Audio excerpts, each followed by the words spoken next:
Welcome to lecture number 7, Encryption Controls. And you can find this lecture on pages 176 through 206 in your textbook. So typical agenda, what we'll be covering today. Last lecture, we'll cover what we covered in the last lecture. We'll quickly review that. We'll summarize what the lecture and chapter objectives are for this particular lecture. Then we'll get into the lecture itself. It's pretty lengthy today, but I will go ahead and summarize the key parts that you need in order to complete your assignment and also the quizzes. And finally, we'll wrap up with review questions. So the last lecture and chapter, we summarized the different categories and types of vulnerabilities. We identified the major types of vulnerability scanners that are out there, and we also presented the threat model, and we summarized each component of the threat model. Remember that threats and vulnerabilities are two components of the overall information security model which we presented. And we've already covered assets as well. In this particular lecture, we're going to start to dive into controls. Controls are really the mechanism that will help you in protecting your cyber assets against malicious harm. We'll talk about specifically encryption. We'll define the role of encryption controls for information security. We'll summarize the major categories of encryption, present the public key infrastructure, and summarize major types of encryption such as RSA, hashes, and certificates. So remember, we're looking at the information security model. In the first chapter, we talked about what information security is, as well as this confidentiality, integrity, and availability CIA triad that will help for information security. We talked about systems administrators and their role for information security, the different types of systems that they use, what they deploy on networks, how they manage those systems, and so on. And we installed that Linux box, and we talked about the different types of machines and types of things that Linux machine could do. Then over the last few chapters, we talked about the information security model, specifically the assets, the different categories of assets. Remember, there's 5 categories of assets, ranging from hardware, software, and so on. Then we talked about different types of threats that are out there, the malware and the ransomware and the different types of attacks that could potentially attack those particular systems, and the vulnerabilities that could be exploited by specific threats as well. And we talked about the threat model, different ways of doing the threat model. We talked about the overall threat model, the threat actions and that type of thing, and also the diamond model, which I won't be testing on in this class, but it would be good to know if you intend to pursue a career in cybersecurity. In this lecture, we'll be talking about controls, which is really the red circle here. It's the mechanism that protects against the threats that are out there. So controls, formally defined, are safeguards that are used to minimize the impact of threats. So vulnerabilities and threats in and against our assets are not going away. And so what a systems administrator, or nowadays the different roles that information security professionals have, their response is to implement controls. And these controls could be things such as strong passwords, backups, and so on. And the model, they're represented as a protective ring around an IT system. And simple controls can actually be very, very effective. Passwords, personal firewalls, backups, and so on are very, very effective controls against the majority of cyber attacks that are out there.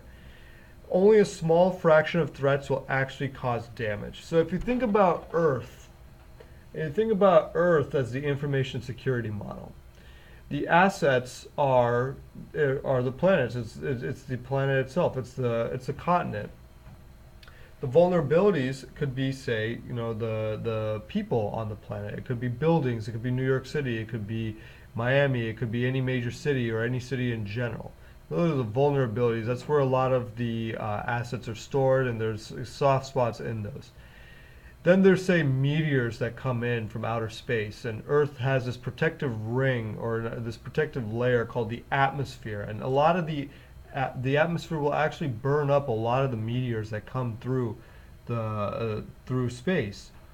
And so the majority of the meteors that come through space actually don't hit the planet, because the controls, the atmosphere will actually block that accordingly.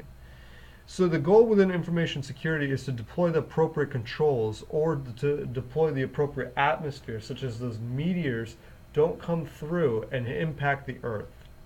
And not all possible controls, but you want to maximize the returns from security investment. Remember that Cybersecurity is one of those investments that an organization doesn't see on their bottom line. So you want to make sure that the controls that are being implemented are actually useful for an organization. They maximize the returns from that investment.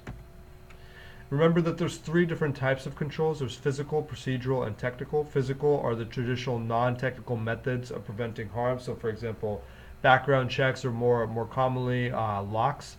Procedural controls are prescribed plans of action that govern the use of computer resources, and it's guided by two principles: personal accountability and forced cooperation. And then there's also technical controls, which are the security measures that are built into the information system itself. This includes things such as automatic updates, firewalls, passwords, and so on. And remember, for larger organizations, procedures are very important. It's to make sure that methods are replicable across all employees. And remember that many controls fall under multiple categories. So for example, passwords, they fall under technical, procedural, physical. You can make an argument for all three, actually. So the desired competencies, if we think about what's going on at the beginning of the class, why we're covering some of the content that we're covering, there's actually a need for certain technical competencies specifically related to controls, and that relates to cryptography. Now, we have an understanding of what assets are. We have an understanding of possible threats and vulnerabilities. So how do we protect our vulnerabilities in our assets against possible threats? That's the real question. And one of the things that people are looking for in desired competencies is cryptography. And one of the most popular mechanisms, popular controls, is actually encrypting data. So the motivation for encryption is for communication needs. Transmission alone is not enough. So just being able to transmit something doesn't mean that it's going to be protected. There's going to be privacy and identification and integrity issues associated with them.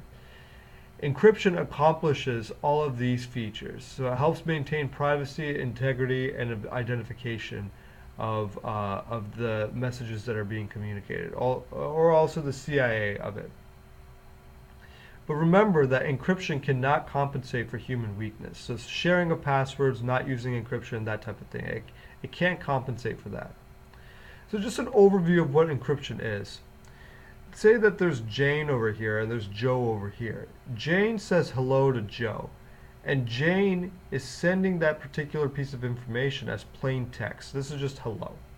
What encryption will do is it will encrypt, or it will obfuscate what this particular plain text is and hide it in what's called ciphertext. Ciphertext is something that's unintelligible, or it hides the true meaning of the plain text.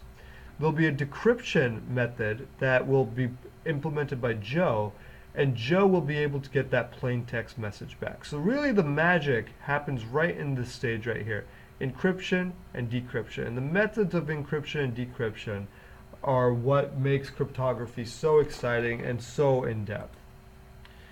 So crypto, some of the terminology for encryption: crypto means hidden. Graphy means writing. The ATIS Telecom Glossary: encryption, cryptographic information of data to produce ciphertext. And cipher is Arabic for empty. So this is a little bit of background as to what encryption stands for. Now, the origins of encryption go back very, very far. Some of the most basic encryption algorithms, remember, we're trying to take this plain text and create ciphertext out of it, and then so that people can decrypt it at the end if they have their decryption mechanisms, if they know what algorithm was used to encrypt that particular text. And by the way, an algorithm is a set of steps to execute a particular task. So you can think about cooking, for example, right? You're cooking brownies. It's the set of steps that you need to take in order to cook those brownies. Caesar cipher is one of the most basic encryption algorithms that are out there. The idea for it is that if there's a letter, that letter will be replaced by another letter. So A will refer to D, meaning that if there's an A that appears within the text, that will actually, when it's encrypted, that'll actually be represented as a D. And then B to E, Q to T, W to Z. And these are certain numbers of letters away. So there's D is 3 letters away from A. E is 3 letters away from B, and so on and so forth. So basically what you're doing is that you're alphabetic substitution. So you're hiding what the actual text is based off of the letters and their relationship with other letters in the alphabet.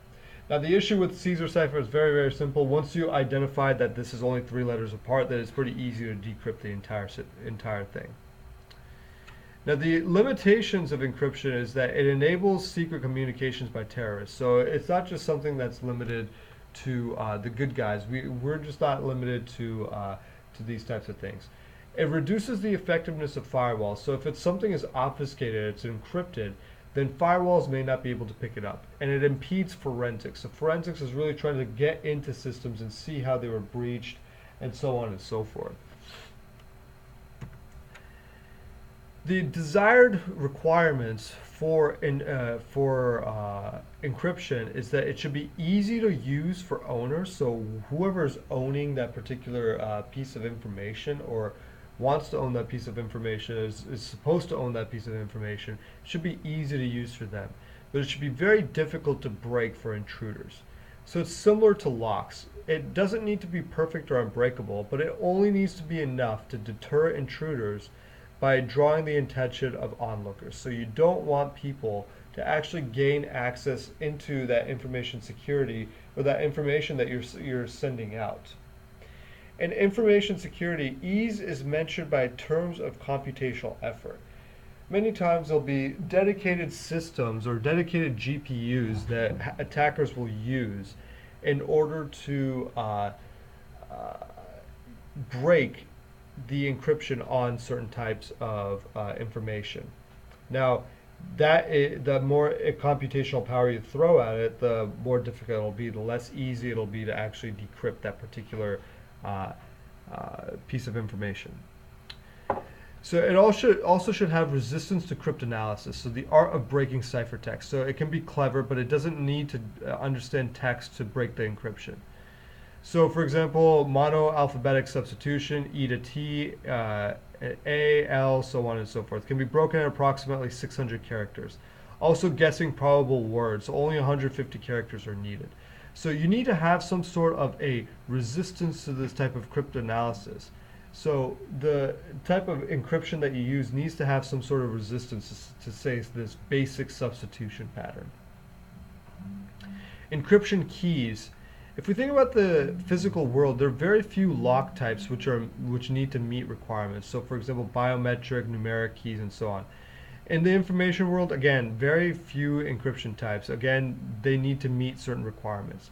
So how to use limited lock types to secure unlimited number of gates? You can change the keys or combinations.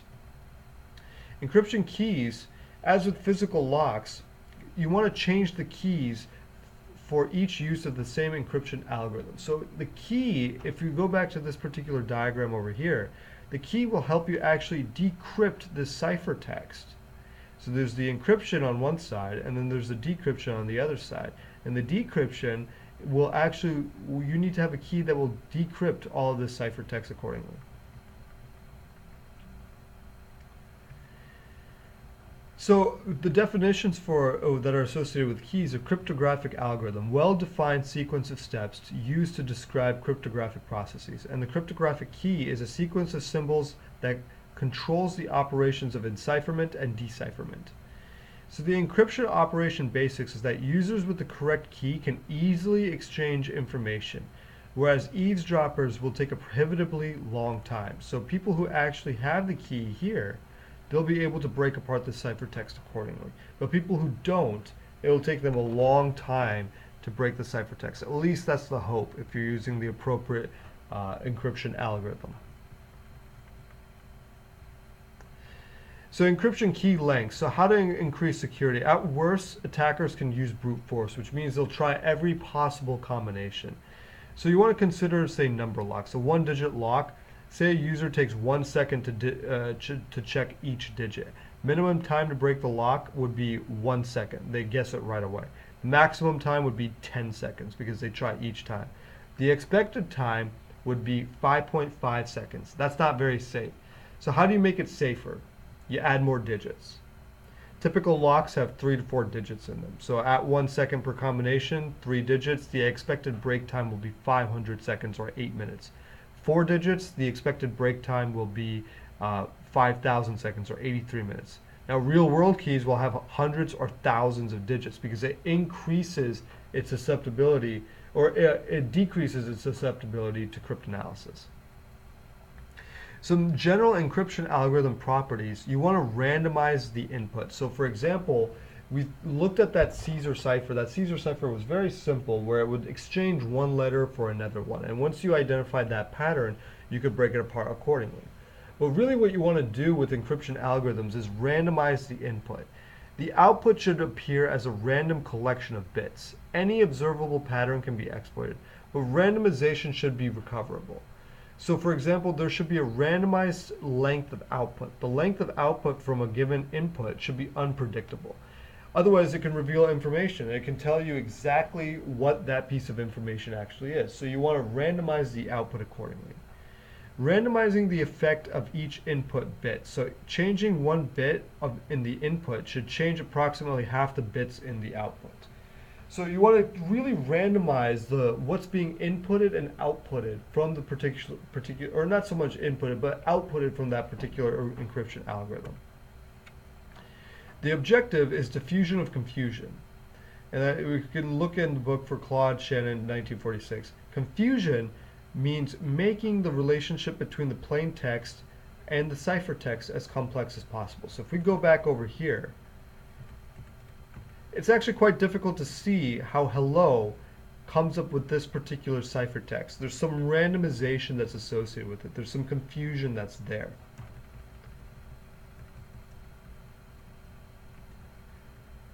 And then diffusion is spreading the impact of a change in one bit of the plain text to all bits in the ciphertext. So you want to diffuse the impact of what you're making the changes to all throughout the ciphertext, so that it's not directly seen. So if we think again back to the Caesar cipher, once it's in that ciphertext, it'll actually have the same length as it did the input. So hello would have the exact same length. The effect of changing the bits or changing the input is not seen directly diffused across that ciphertext. So in general, there are two different types of encryption operations that'll help you get to these particular goals. One is substitution, so specifying the output for each input. This creates the confusion. Permutation is specifying the output position of each input bit. So once you have decided how you want to change or substitute, the permutation will identify exactly where that will get placed in the ciphertext. And it diffuses the confusion generated by substitution. It prevents exploitation of specially crafted inputs, because remember, hackers can be very, very deviant in terms of the way that they craft their particular inputs. So secret key cryptography, let's talk about secret key cryptography. It's the simplest encryption procedure to understand. It uses two procedures. Block encryption, which is the process of converting a plain text block into an encrypted block, and cipher block chaining, a way of combining encrypted blocks. And an example is shown is based off of DES, Data Encryption Standard. What block encryption looks like is that if we have this input right here, it will split the input into 32 bits. So 64 bits up top, that's the input, and then there's the 32 bits here and the 32 bits here. It will split it up accordingly. Then what it will do is that it will mangle the bits. So there's a substitution operation that will generate the confusion between the bits. So it'll mangle them, it'll mix them all up right here. Then once they're all mixed up, there will be a 32 bits that come out of it, and then they will be combined together. That'll be the intermediate output. That'll be a 64-bit intermediate output. Then there'll be actually another permutation that will occur, and that will result in a 64-bit final output encryption round. And you'll repeat these rounds over and over and over again until you create a ciphertext that is sufficient. And DES repeats this process 16 times. So you can imagine how hidden this will become after 16 times, whereas AES repeats it from 10 to 14 times. Now that works for smaller messages, but how about for larger messages? So block encryption encrypts 64-bit blocks, but how do we encrypt larger files, say a 1 MB Word file? And still, this isn't a very big Word file at all. Simplest procedure is called an electronic codebook, ECB. It's not very secure, but it's intuitive to understand. So right here, what you've got your plain text message. It's broken up into different blocks, and then there's a cipher for each block, and that is combined together. So if you figure out that cipher for each block, you're able to, recompose that particular plain text message. Now what you really want is, say, something like cipher block chaining. So how do you prevent an attacker from guessing a block encryption algorithm? You eliminate the block identity. Use the previous block as input while encrypting the next block. So you can see right here, block 2, it's actually encrypting block 1. And block 3 is encrypting block 2. And that's what's getting passed down to the cipher message. There's an initialization right here that will actually allow block 1 to initialize and encrypt that particular previous block, because there's not a block 0, there's only a block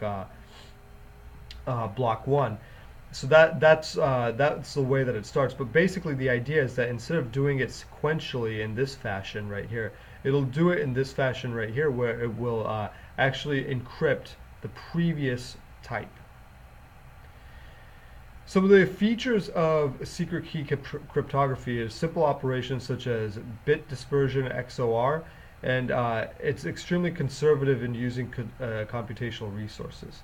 But the key exchange is a non-trivial challenge. So this is where we see something like public key cryptography. So at this point, we've talked about the encryption aspect of cryptography or of encryption as a whole. There's also a decryption aspect as well. There needs to be a way that you can unlock or get the key or to unlock that particular ciphertext, such that the end receiver who's supposed to be getting that message will be able to actually decode and read that message accordingly. This is where something like public key cryptography comes into play. And this is a critical thing that you need to know, because it's something that you can actually implement yourself in your organization and start to use this. So there's PGP keys that you'll be using in your assignment, but this is something that the intuition of it is being presented here. The intuition is that with public key cryptography, there's two keys. One is used for encryption, so it's widely distributed. It's called the public key. Anybody can have access to your public key, and that what that will do is that will allow people to encrypt certain messages, and anybody can encrypt them with that public key.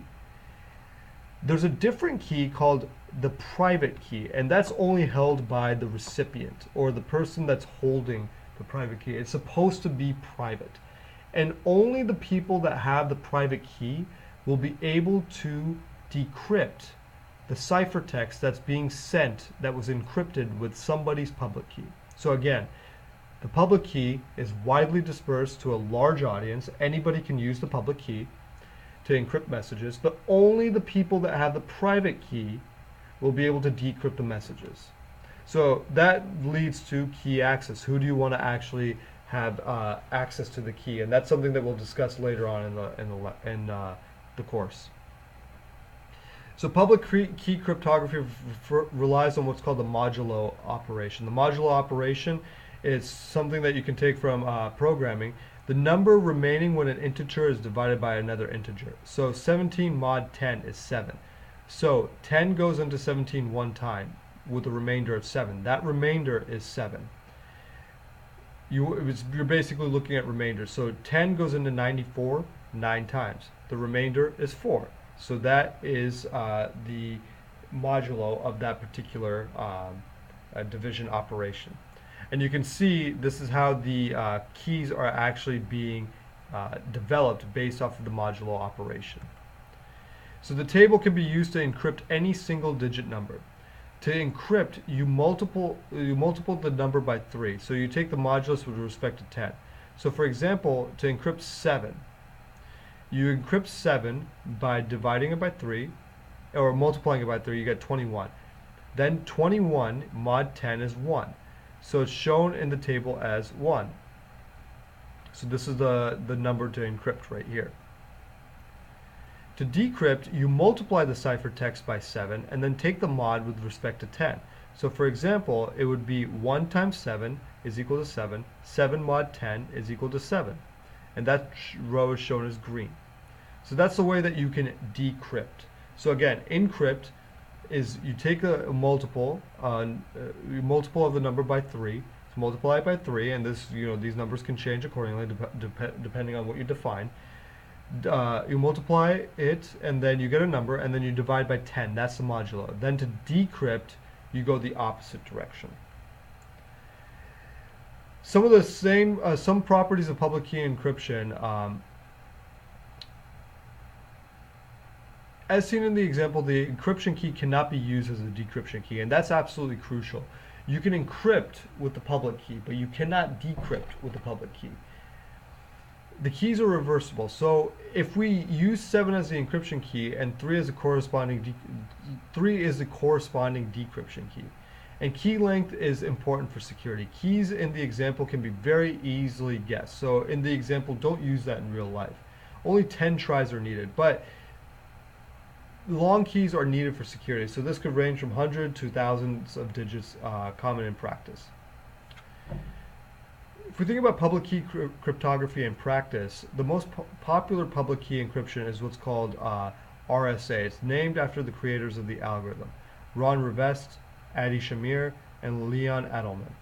It's a method of obtaining digital signatures in public key subsystems. And this is a paper that will actually publish that public key RSA.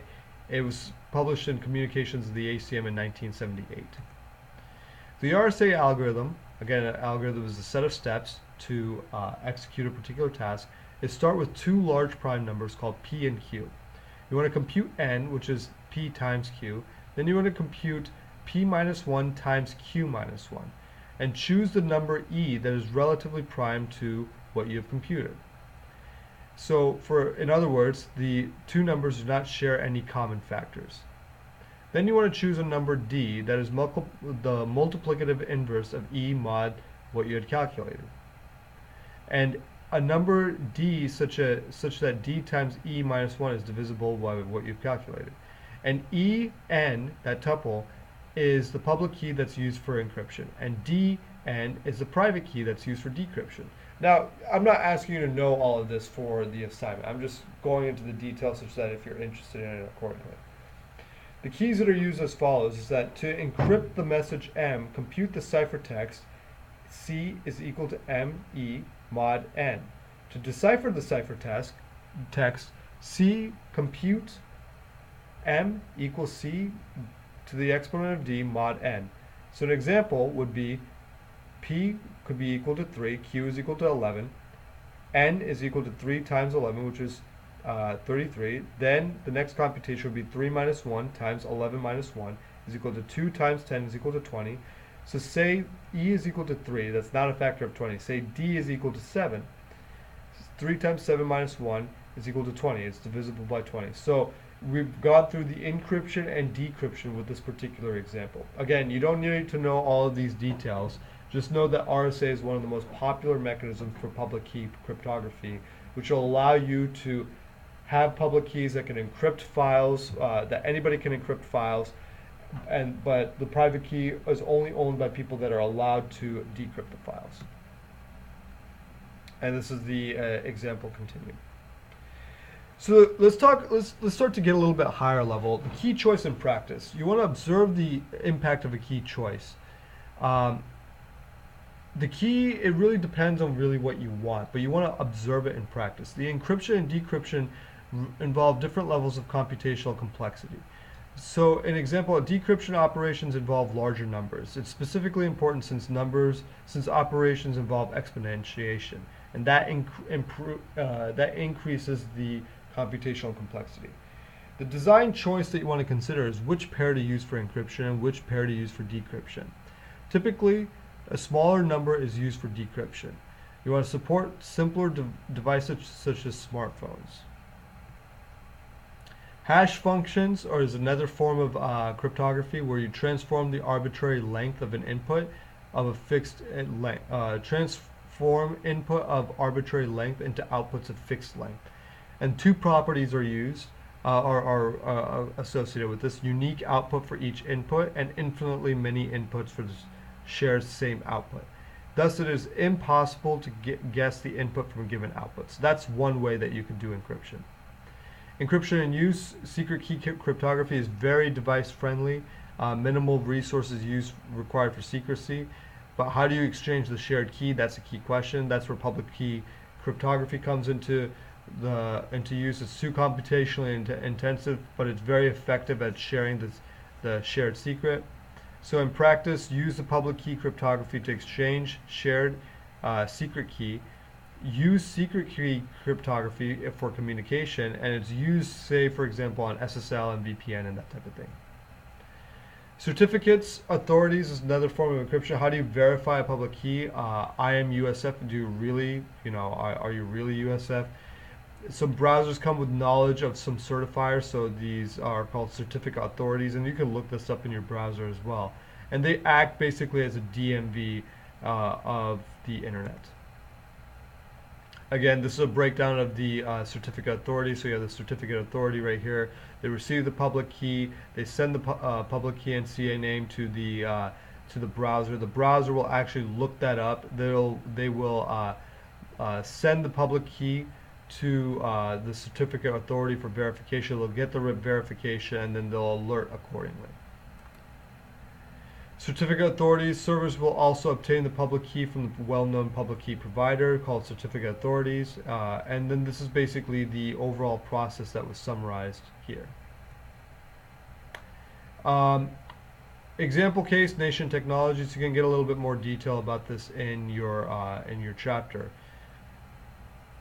So basically, the last few slides were a little bit hectic, but those are just different applications of encryption in practice, and that's really a lot that we talked about in this particular lecture. You talk about encryption, decryption, and that type of thing. But really, what I want you to keep in mind is that diagram that we talked about earlier. We have the sender that's sending a piece of information. It's being encrypted into ciphertext, and ciphertext is hidden text, and then that text is being decrypted by the receiver. And and you really want to make sure that it's confusing for intruders, but easy to decrypt for the people who are actually supposed to get it. And encryption goes very, very deep. It goes all the way down into, say, quantum cryptography. There's mathematicians and legitimate geniuses that are working in the area. And we've only touched the surface of it. The key point to remember is that encryption is a very powerful mechanism to help ensure that attackers cannot affect the confidentiality of your data. And you can strongly consider using it for your databases, web forms, transmissions, and so on and so forth. But also keep in mind that cryptography is something that's also being used by the hackers themselves. Very commonly you'll see, say, something like ransomware, which will actually go in and encrypt all the files on your network or on your device or on your computer and force ransom for you in order for decryption. So it's also being used by attackers as well. So some review questions, what is encryption, what are the different types of encryption, and that type of thing. As always, feel free to reach out to me if you have any questions. Thanks.